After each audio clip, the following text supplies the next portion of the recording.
Hello guys, this is Reza and welcome to our Python tutorials.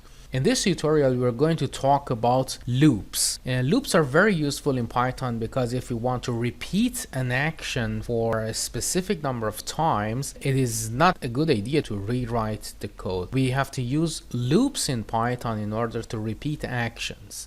One of the most famous loops in Python are while loops.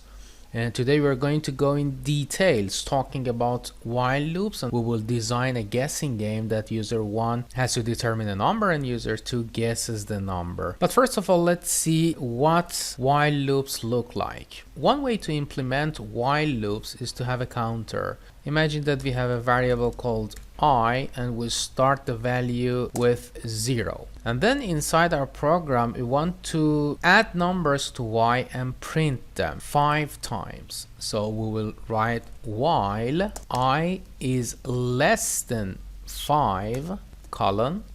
Then we will enter the scope of while. You remember that it has to be indented. Then we'll say, for example, print I. And after that, add 1 to I. It is an assignment operation. I plus equals 1 means I equals to I plus 1. This is the same. What does our program do? First of all, it gives 0 to I. Then enters this while loop. Checks the condition here. This is the condition part of the while loop. It checks if while is less than 5, enters the loop, prints I, and adds 1 to I. Now I is 1. Is I less than 5? Yes. Prints I gets 2. 2 is less, 3. 3 is less, 4. 4 is less, 5. 5 is not less than 5, so it gets out of this while loop, and whatever we have here outside, it will print that. For example, we'll write print end. If we run this program, as you can see, it prints 0, 1, 2, 3, 4, and end finally.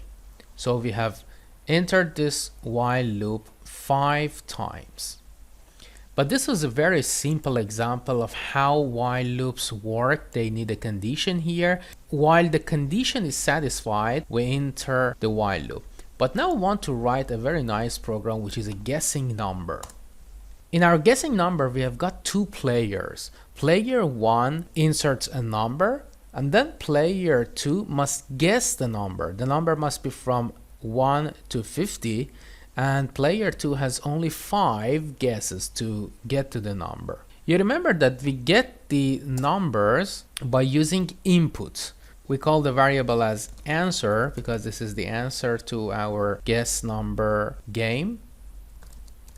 And we write input, and then we prompt player 1, please insert a number.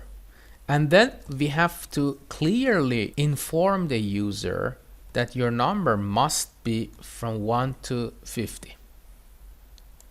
Then you wait for the user to enter the number. But guess what happens if you run this program? As you can see, player 1 enters his number and player 2 will see the number. So in this tutorial, we are not going to use input. We are using one of the pre-built libraries that doesn't show a character. And as you have already guessed, when we want to enter password, we don't want the others to see our password. So there is a pre-built library. We use it from getPass. As you can see, it suggests to you. This is a pre-built library in Python. We want to import the function getPass. So when we say from, it means from this library, import to our program this function getPass. And then now we use this function. So we say getPass player 1, please insert a number from 1 to 50. Now if the user inserts something, we don't see that on the screen. But PyCharm, in order to understand it, it has to mimic the console application. So And don't forget to go to the Run menu, Edit Configuration, and just check this one. Emulate terminal in Output Console. You have to emulate a terminal. Now, if we run our program, it asks for a number. Now I am writing things, but it doesn't show anything. And when I press enter, it ends up. So our application works, and we can enter numbers without user 2 to understand what the number was.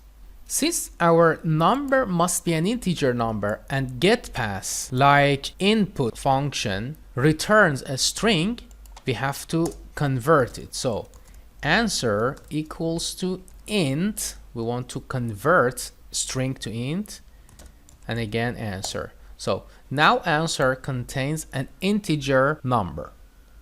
Now player 1 has inserted a number. It is time for player 2 to make guesses. He has 5 guesses to reach this number. But in order to count these guesses, we need a variable. So we will call it try count, and we will start it with 0.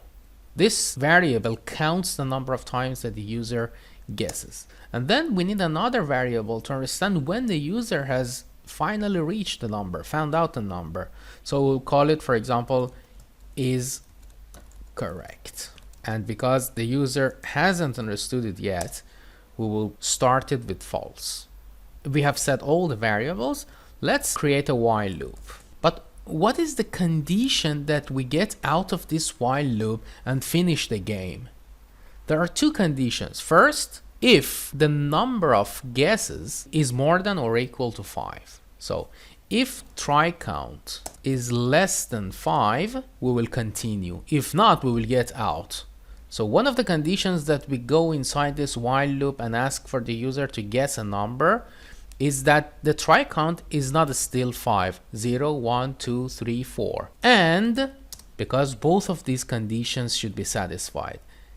The other condition is that the user has not guessed correctly the number. So is correct is still false. I will repeat whatever I did here. We want to ask player 2 to guess his numbers, and we want to repeat this action. But how many times? While the number of guesses is less than or equal to 5, because we start from 0, we will write less than 5.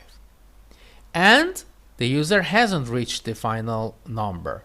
With these 2 conditions, we will go inside our while loop. But what do we want to do? We want to have a variable called, for example, user's guess, and then we want to ask the user to insert a number. So we'll use input, and then we say player 2 guess a number. And now we'll wait for the user to insert his number.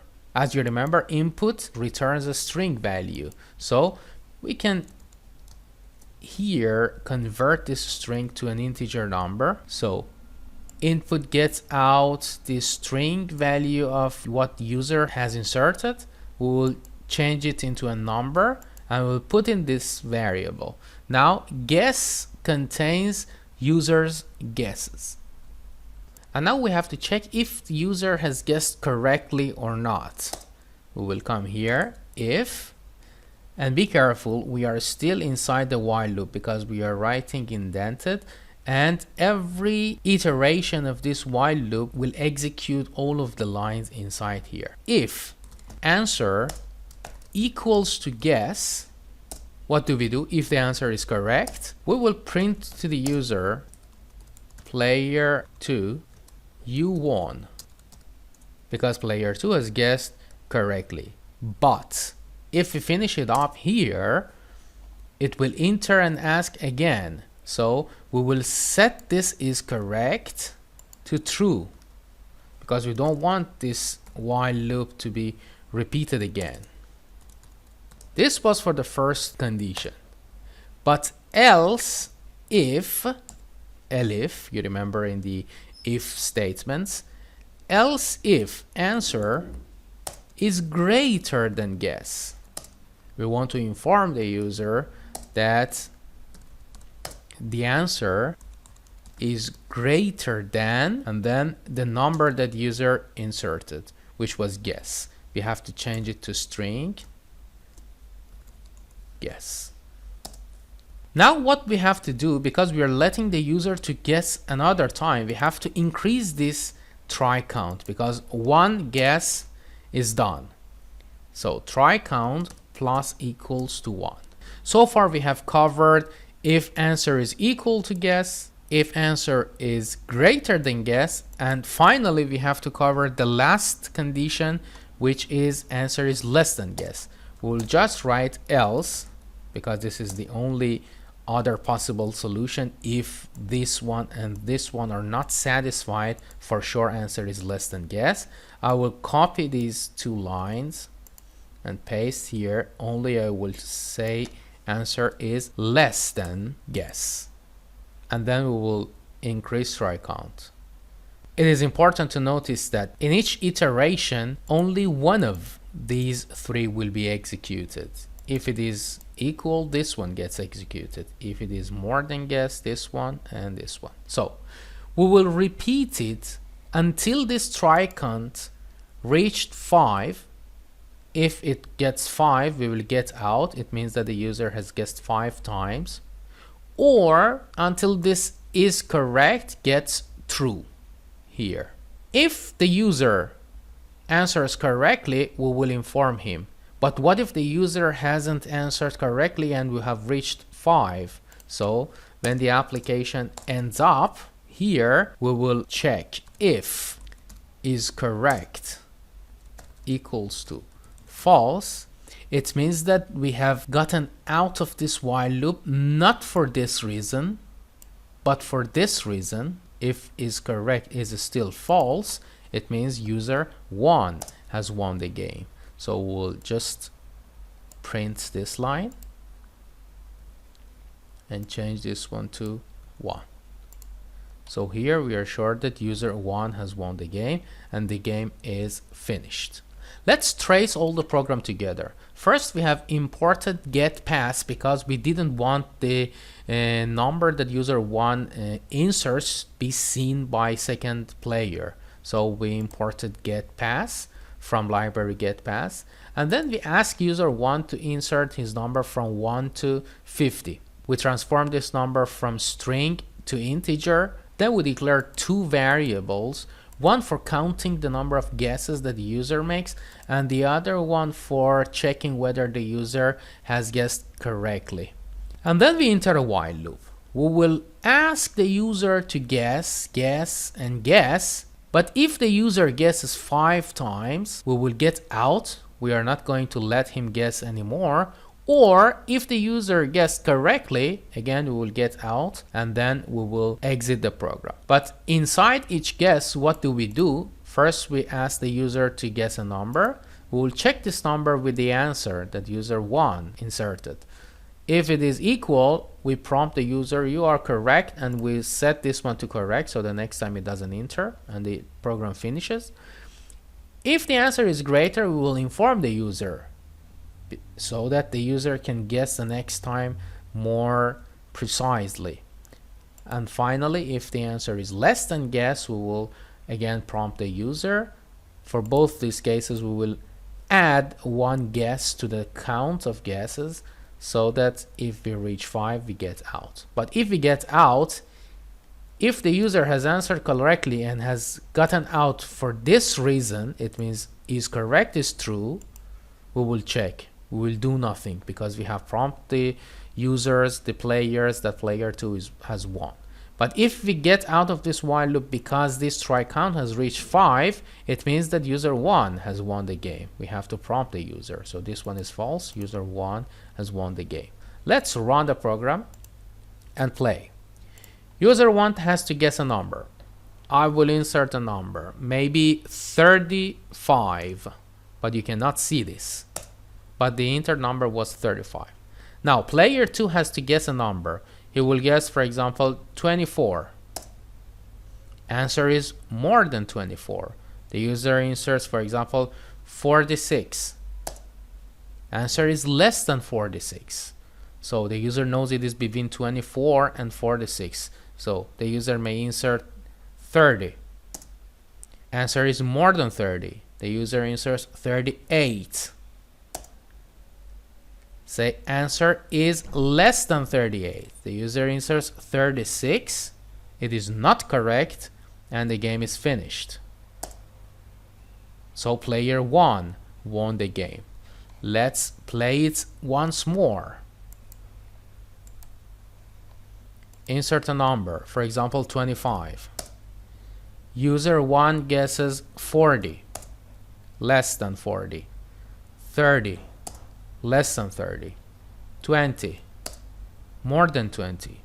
Maybe by chance the user inserts exactly 25. Player 2, you won.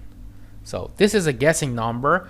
I hope you have enjoyed this program and you have learned how to work with while loops, if statements, conditions, how to set flags like is correct, and how to set counters in your program. I hope you have learned how to import pre-built libraries inside Python and to get passwords or the things that you don't want the user to see from the input.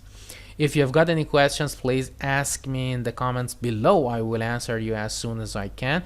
If you like this video, please give us a thumbs up and encourage us to create more videos. Please subscribe to our channel to get informed about new videos arriving. Have fun and don't forget to practice.